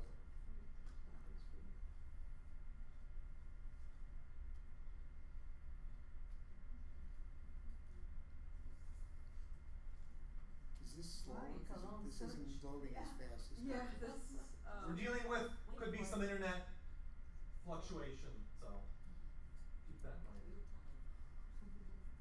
Do you have a contract with the Netflix? Yes, I subscribe to Netflix. for No, myself. I mean your company. My company? Yeah. No, No? not anyway. Because you are into the neck. It's like an advertising. If I subscribe to Hulu, I'd be showing you Hulu. I subscribe to What Netflix, I'm so. saying, it does sound like you are advertising this. I I think they're a great option. They don't pay me a dime for talking about them. I think they're just a great company. That's all. Yeah. Just so people know too, with Xbox, we were just talking about Xbox. If you have grandkids and you buy an Xbox and you don't want to buy games because you don't want to spend 50, 60, 70 bucks, Xbox offers a lot of free demos of games that are free for like the first like, couple chapters of the game or whatever. So if you have one, your grandkids will get use out of it without you buying extra stuff. So, because we found that out too. So, and that's one of the side benefits you want to look at for any device you're getting. You know, what else am I getting out of this device? And you can rent games at the library, which there is you go. great. Some more. Just as another thing, so the Amazon Fire Stick is very similar to the Roku in the thing that it's just streaming and some other apps. You can play games on it, and there's other options for it. So that's really nice. You're not limited to just Amazon stuff. You can download other apps for it too. So do we want to try the Chromecast? Yeah. Okay. I guess we can switch it. So. And again, the two devices we've shown off so far, all they need to work to connect to your TV is just a simple, HDMI cable. So the one thing you'll need, some of them bundle it with the device, but this is the same connector that almost every device these days uses, which is just a standard HDMI. So one end goes into the TV, one end goes into your device itself, like the Xbox or the Roku device. So very standardized these days in terms of how to connect to a TV for yourself. And these cables, they're overpriced. If you go to Best Buy and go on Amazon and just purchase one if you need it, a few dollars, doesn't cost you that much. You can get like a 25-foot cord for $8. So. Now, is there value in buying the more expensive ones versus buying No. Don't fall for that trap. Don't fall for that trap. Companies like Monster Cable will say they're the high quality, super high definition. We're talking about a digital signal. Digital signal can travel over a small little line like this or a fat line. There's no difference. I was wondering about that because I always buy the cheap ones and people. So before it used to matter, when we were talking about old style component video or 3 RCA style, yes, it did used to matter because analog signal is very much dependent on the gauge of the cable. With digital, it's either going to work or it's not going to work. There's really not much in between. Okay. Okay, let me tell you one thing. By the end, everything comes from China, so just the brand they put the name. Yeah. That's true. I mean, I will preface that by saying I've seen some cables. We actually took a cable out from our conference room just 2 days ago that was having issues because I think it was a little bit of a cheaper cable. So I will say that, I mean, there is still some things to be said for don't buy the cheapest of the cheap, but in general, you don't have to buy the high-end, the monster. That's all overkill. It's all marketing. Part of it is how you take care of it, too. Right. Because if it gets pinched under the entertainment center and it's a cheaper, smaller cable, and that's the one thing. And that's the one thing I would say about why to buy a little thicker gauge is because when you got the kids unplugging, replugging, the thicker gauge is not going to fray on your connections where it goes in the connector back into the cable. That's the difference on the thicker gauge. And that's one reason to say why maybe get a little thicker gauge. This might be a little too thin for some people in a home like that. But by all means, don't buy the $50, $60 HDMI from Monster. I wrap all mine in electrical tape. Is that a bad thing? It won't cause any harm. It won't. Doesn't interfere with anything. Okay. I just do it because the kids, when they pull in and out, What's that mean? The Chromecast. The So Chromecast? here's the thing with the Chromecast. So we'll show you a live demo of why the Chromecast is that's a So device. we're trying to get our tablet here connected to Chromecast. It's looking for our office network right now, and there's really no other way to change it unless you want to reset the whole thing itself to reconnect it to the network that we're at right now. So it's not a very mobile thing. And if we did want to set it up, we'd have to have the application for Chromecast on the computer, which just kind of seems like such a hassle for something that's supposed to be plug and play. So if you want to go through that extra step, it's definitely one of your cheapest options since it's only $35, but is it really worth the headache? And I'll say this. can't really travel. This Chromecast came from one of my friends in the IT industry. He is the most Googlest expert that there's out there ever, and even he was having problems getting this thing to work in our office we were network. definitely having. If the techies can't do it, that says something. So I'll say this though, once you do figure out how to use it, it works great. But let's try connecting the tablet itself instead because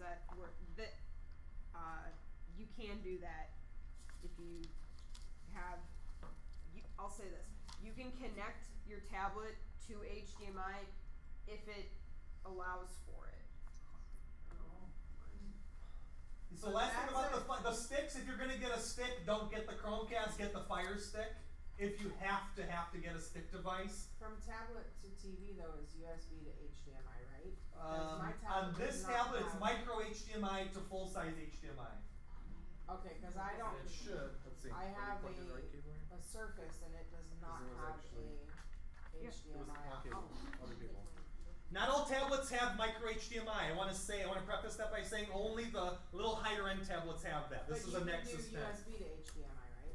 I'm talking about micro HDMI. This is Right. this is This separate is- Oh, port. I know, but mine doesn't have that. I have If yours doesn't USB. have that, you might have to see if you can do a wireless display option, which is a little wonky. If you want to do this prime time, I would say get a tablet that has the HDMI port. So, It works a lot better. just so you know, this cast screen is what you would use with Chromecast, if it works.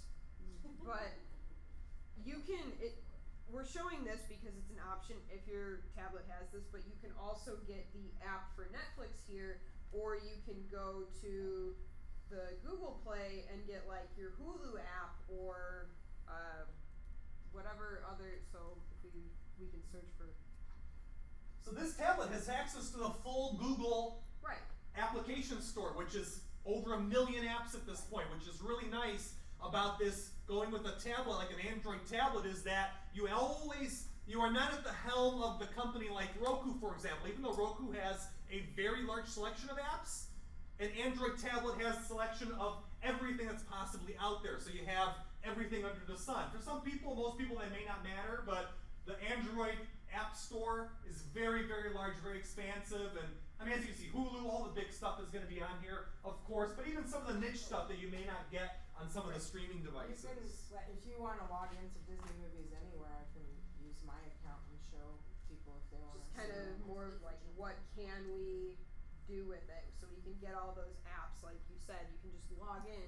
You don't necessarily need it to connect to your TV. If you're going and traveling somewhere, if you're at the library and you want to watch Breaking Bad on your tablet and you have Wi-Fi, by all means, or if you want to eat up your 4G connection, you can do that too.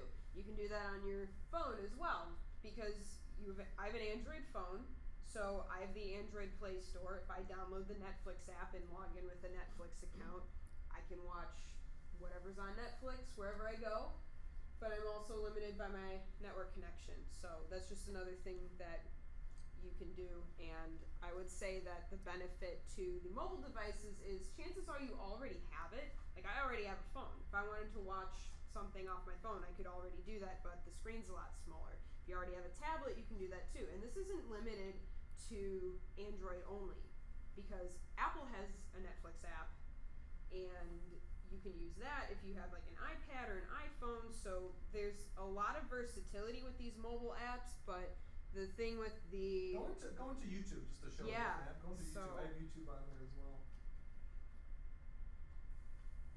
you can watch YouTube movie or anything on YouTube. And YouTube's great. Again, we said this is a completely free option. There's all kinds of great stuff on here. It's not necessarily full movies, but it's all the stuff in between, news clips and Right. So people that work out too much and all kinds of stuff.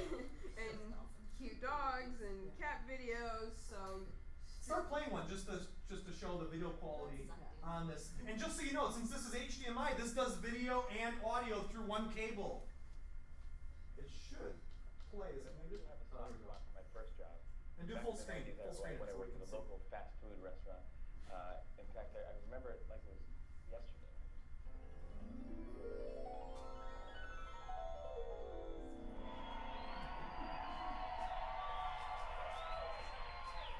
Excuse me, young man.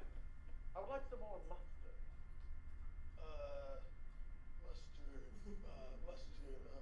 Oh, here you go. This bottle is empty. I would like a new mustard bottle. Okay, dude. Chili. But this is really nice, especially because look how small this tablet is. It's nice because not only can you broadcast right from it to the TV, but you could have this on your lap, or you could stand it up on the stand. We got a little stand that we had here. You can stand it on your coffee table and use your finger or a stylus like we have over here, and you can just make your selections and changes right on the screen from there. So it's a nice tactile, easy experience for a lot of people. It's great if you don't want to get up. This is an Android tablet, actually. Yes. This is a Google Nexus 10 tablet. So you have a lot more options with something like that versus the Chromecast, which is unfortunately But not you've got working. this plugged directly in, right? Right. To your TV? Yes, but you don't have to do it this way. You can just watch it on the tablet if you wanted. I don't want to watch it on the tablet. I want to watch On the TV. the Yes. bit. I want to go from the tablet to the TV. Yes. Well, that's what we're replicating. The one cable we plugged in, So it's it's a micro HDMI. but that's what you're saying is Yeah. the That's only all it way needs. the That's only all it way to needs. do that is to plug it in. Yeah. Plug it into the TV. Yes.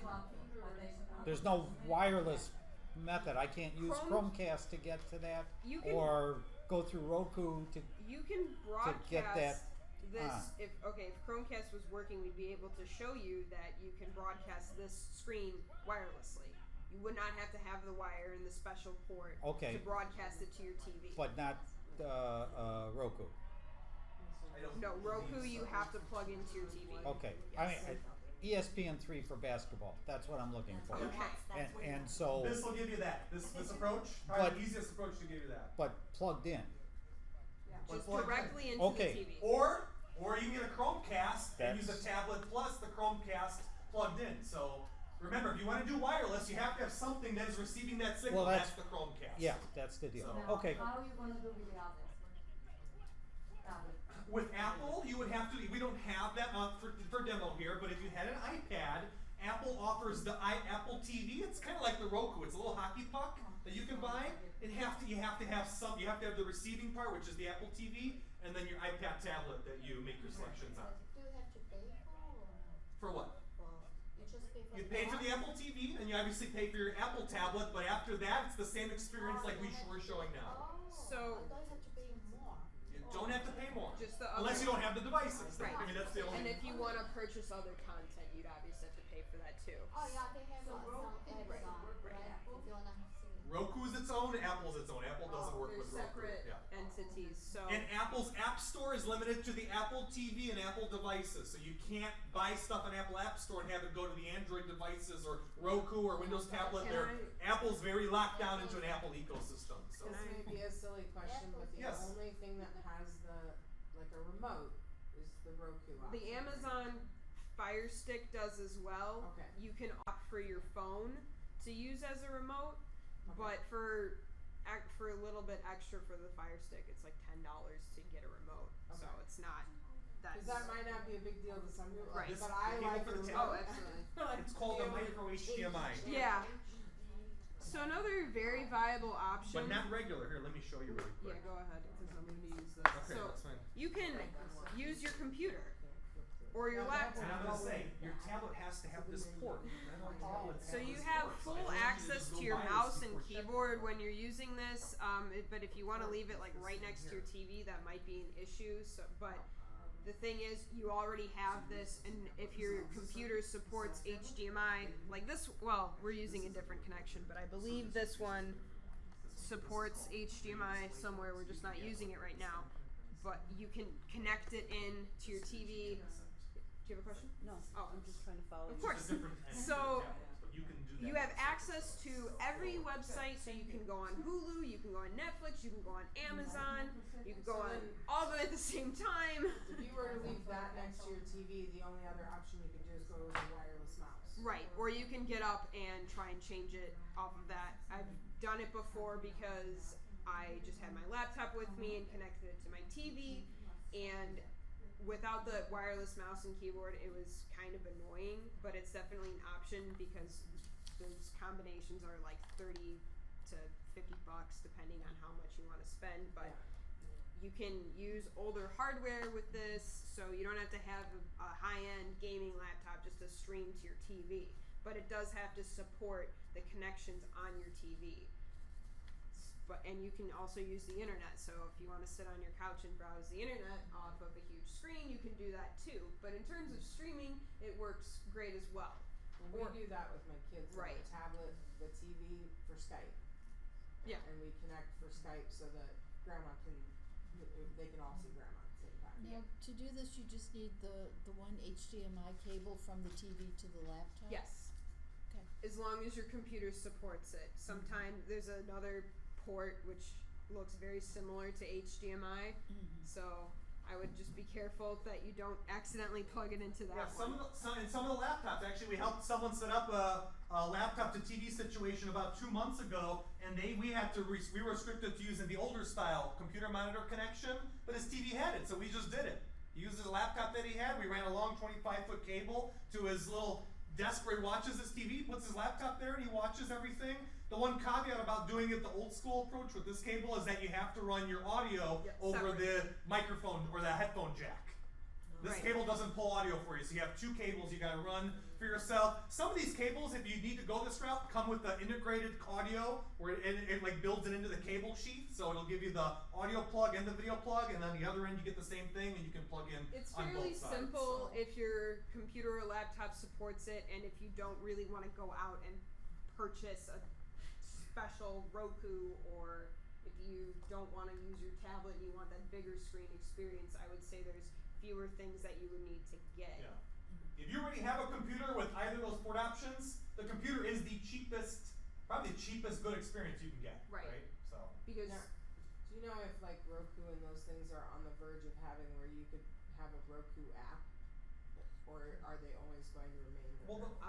right now I'm not sure. The only app that they do put out is the remote app that you could use as a remote from your phone instead of having the physical remote if you don't want to use that. And I believe you can use a keyboard with that in case you wanted to use that option. But did you want to? Yeah, again, keep in mind the premise of the Roku is that it's meant to be a medium to get the content onto your display. The Roku itself is not meant to be an app that gives you that leapboard into other apps, right? So that's why there really probably won't be a Roku app, because it is supposed to be a hardware device.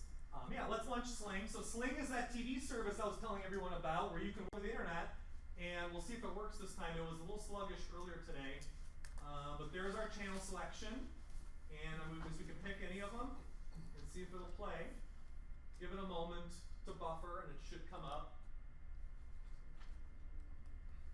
Remember, if you have very fast internet that's not being shared by a building of 200 people, it's not going to be this slow. It should be much, much faster. I watched this in the office over the last few weeks, and it's pretty peppy. So this is not representative of what you would see. And this is called Sling TV, not Sling Box. Sling Box is that thing we talked about earlier. That's a different company. Sling TV is this cable TV over the internet service. But you said you still have your cable, right?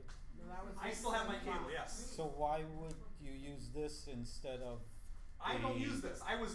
We're testing this for a customer that's going to start using it. So I personally don't have it. I'm toying with potentially getting rid of cable, but they still don't have things like Fox News and some of the other stuff I like to watch. Because then you would just use like the ATT app or whatever, right, to watch your. Exactly. But like for you, in your office, you may go to Sling because this is a no-brainer. Yeah, this is a no-brainer for an office, and that's why we had to do this for this customer, because they're in the Board of Trade and they can't bring any new services into the building. It's like Fort Knox over there, so we have to go over an internet solution. I wish it would work, because it actually works pretty darn well. My husband travels a lot, so it'd be a great option. Oh, this is wonderful. It's on all the mobile stores. That's on every tablet.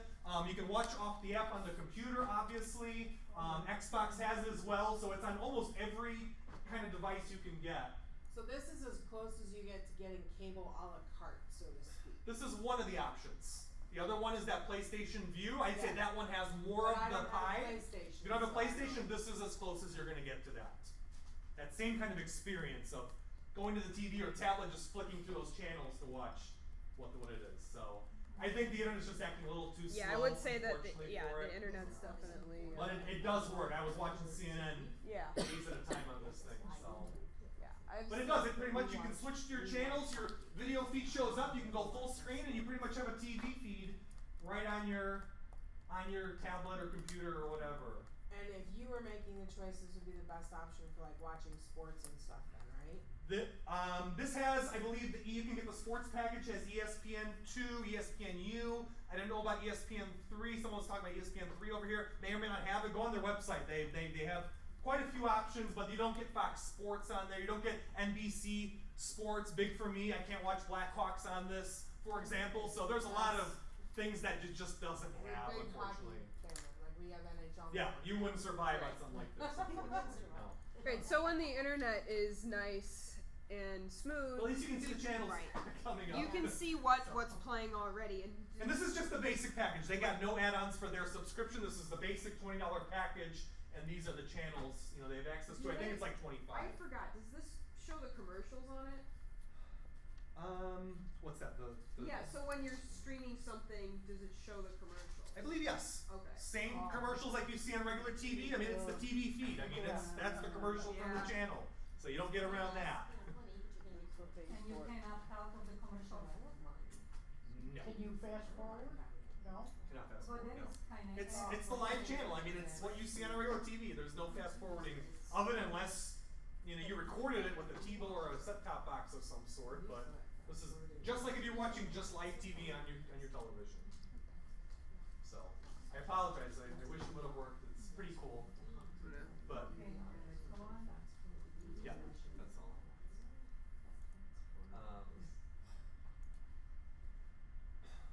So those are some of the different device options. We showed off a few different demos of how you can use some of these different things to get a lot of these different options. Is there something in particular that someone wanted to see off one of the devices that maybe we didn't show off? I know we show a lot of Netflix. Did you want me to connect the Xbox or tablet again to show this or that? If you're curious about buying something, this is the time to ask. We have all the newest, coolest stuff here, so. At this point, what is that Q&A with live board? Oh, that's just question and answer. Yep, so In I just would a moment, say- I'm going to ask and see what questions there are. So I would say that you can start doing questions. Yeah, I guess we'll go into questions. What kind of questions does everyone have? Cherry Classic Movies have deals with any of these companies?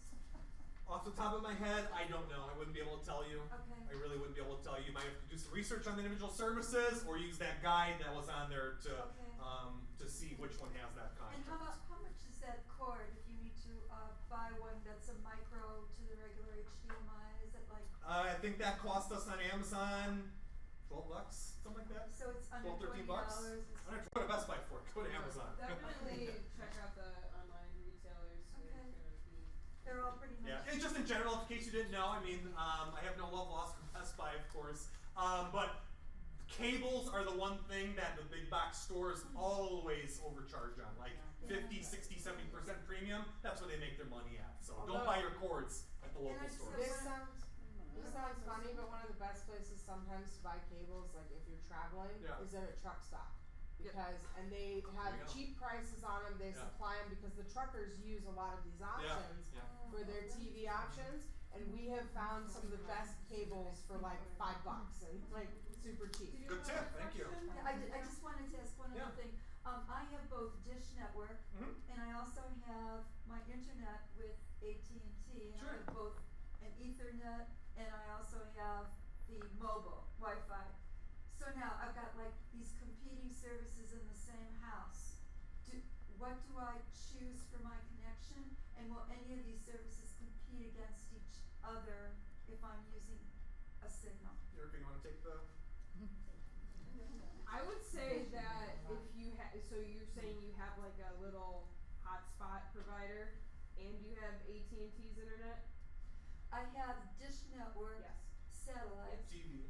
Okay. Right, and then I also have my laptop connected with both a live Ethernet connection, and I also had AT&T Mobile put into that, into my service with a router. Okay. They put the updated router in, and that router has both my original Ethernet and my mobile device. Okay, so I can put another laptop into my original.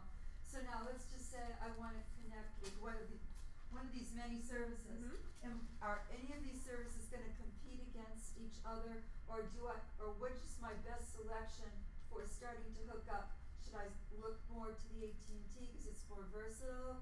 I mean, tell me something. Well, if you're trying to get rid of the dish, you can still use the AT&T internet internet service, you would Okay. just have to speak with them about getting a different package, so you're not paying for that DirecTV if you're not gonna be using it anymore. But you still can get AT&T's internet, use your mobile devices. Okay, so if I'm paying for Dish Extra, but I would now connect via my AT&T, then technically I could get rid of the dish, cause they're not doing anything for me but giving me a television service. Right, that you're not. And again, but again, it comes down to what is it that you like to watch, Right, and is it right. available on one of the services that we Correct. showed off here today? Correct, That's that's how to answer that question. That's, It's- after I do my search, that's why I asked you about Turner Classic Movies, cause it seems like they're the only ones that are not other places that's easy to find. Mhm. It seems like Yeah, they're very it's only niche- in their top packages. Very niche channels, unfortunately, sometimes may not be available. You may only be able to get them on a dish or a cable service. No, That but is you'd be very true. surprised on Roku, I mean, she was showing Dove Right. TV and Hallmark was on there, so it Right. seems like they may have. But again, that's not the actual channel. That's a subset, probably recorded some older Yeah. stuff. I mean, it's not what you see on the TV screen. So Yeah. if you like what they have on the app and you're content with that, by all means, you can ditch your traditional service. Mhm. So Okay. it all depends. Okay, that's Always fine. depends. Thank you, those are my basic stuff to start out with. Thank you. Other, yeah. Who else? So if I wanna ditch cable and everything and just watch regular TV, antenna TV, the only option to record is TiVo? Isn't there another company or something out there? What was Rich talking about yesterday? HD Home Run? Yeah, but I don't No. know much about that. Yeah, I can't recommend it because I've never used it. We It's have the a DVD recorder and it works Yeah. great. You can feed TV through it. The way you used to program an old VCR, you can do that with a DVD recorder. But it's on I would say disc, it's so you have to buy discs. Yeah, you have to buy disc, and I would say That's it's a very labor-intensive way of doing It's it. not bad.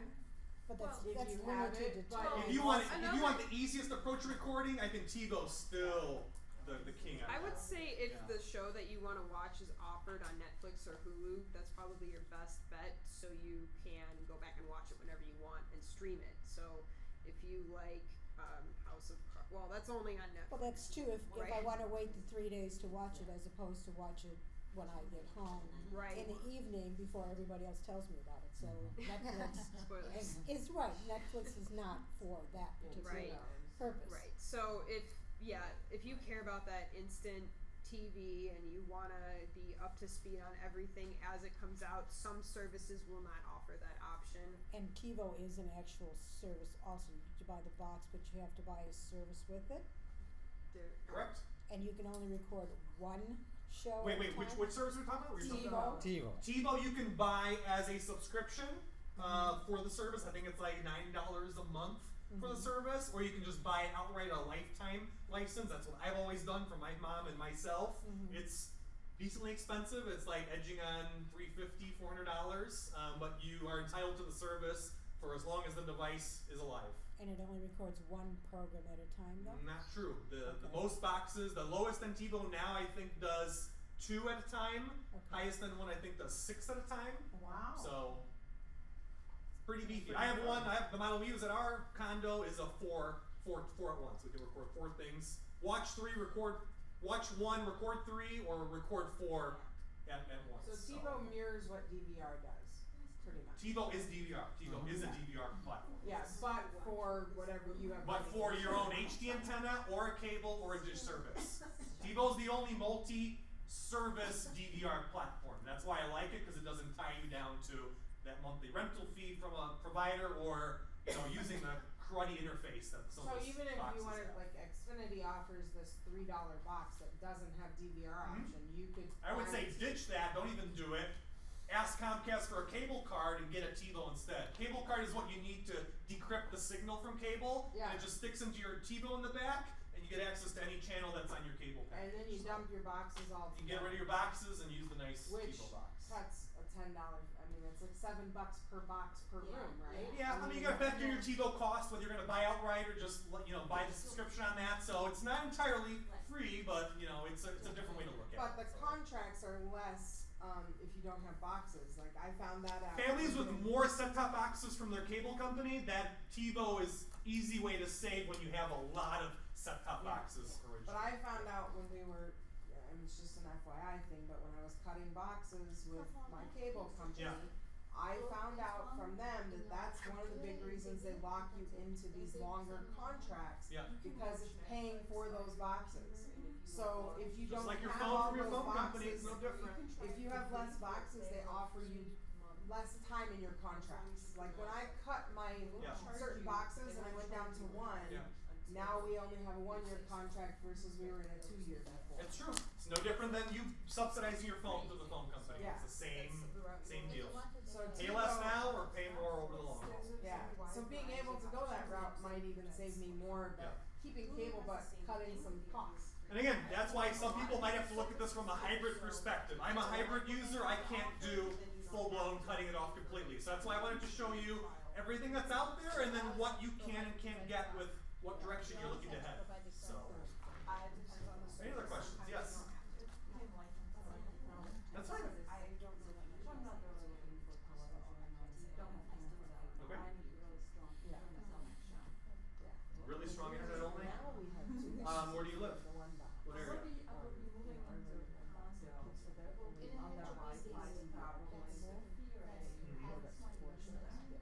What area, what neighborhood?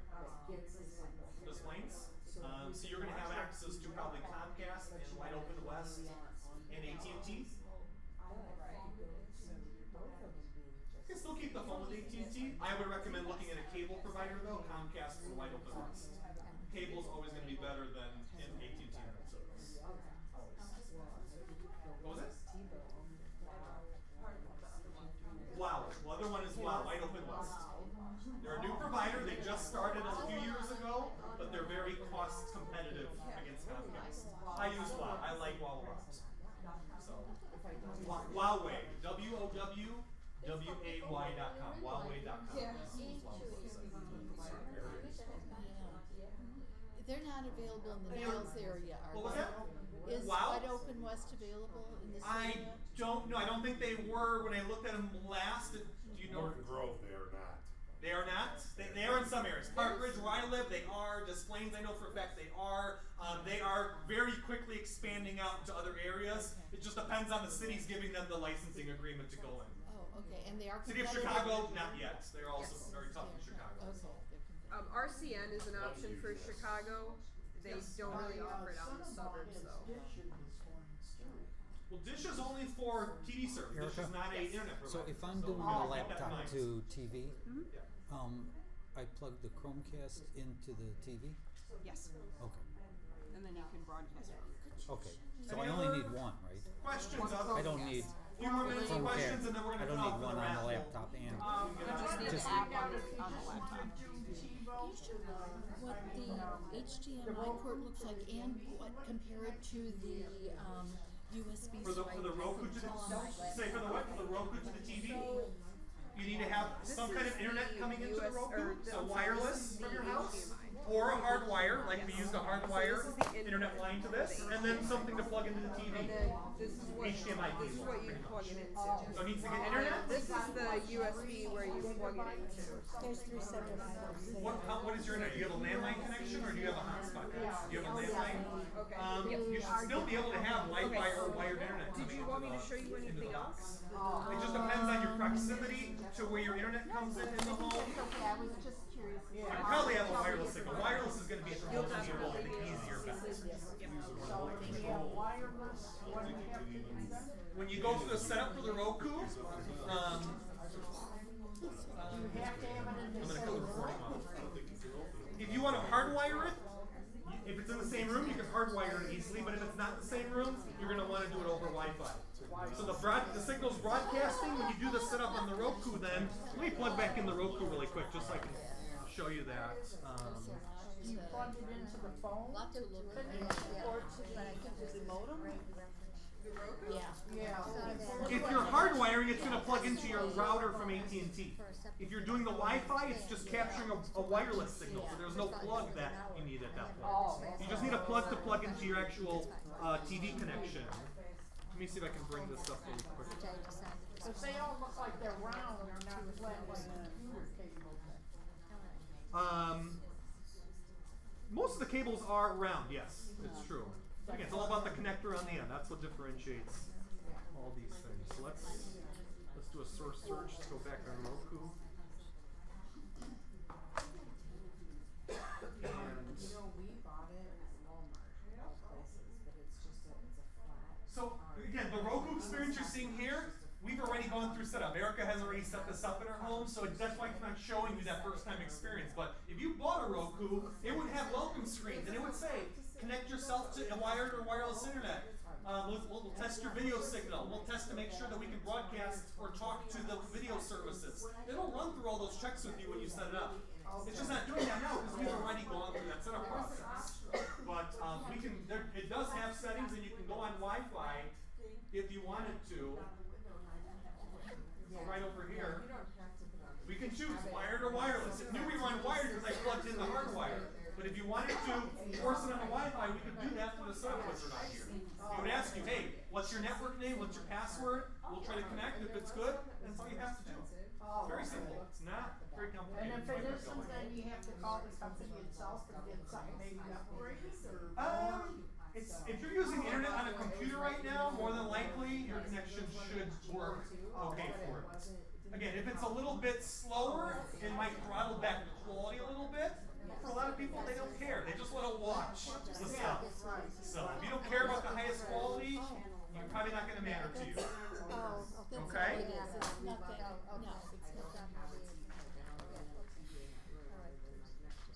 All right, I'm going to cut off the recording so we can draw names for the raffle.